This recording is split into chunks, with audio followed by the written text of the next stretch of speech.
This is the Lone Crater YouTube. We hope this video helps. You're starting by verifying basics that cause most detection issues. First, plug the headset into a known working port and try a different cable or USB slot. This isolates hardware from software. Once done, open sound settings from the taskbar and look at output devices so Windows can enumerate new hardware. Make sure wired and wireless modes aren't conflicting. Disable Bluetooth briefly if you're testing a wired headset. These steps quickly separate physical failures from driver or configuration problems. Now focus on software.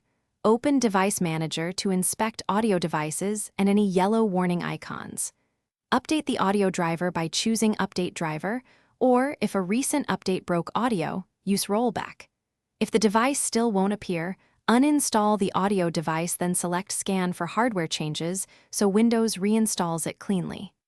Next, go into Sound Control Panel's Playback tab and set the headset as Default Device and Default Communication Device to force audio routing. Finish by rebooting Windows to ensure driver and device changes take effect. Then test with System Sounds and a media app to confirm detection. If problems persist, run the built-in Playing Audio Troubleshooter from Update and Security to apply targeted fixes automatically. As a key troubleshooting tip, try the headset on another computer or use a cheap USB audio adapter.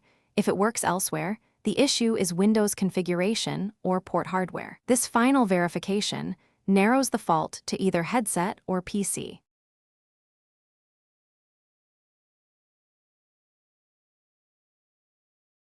Thanks for watching. Consider subscribing if we helped you.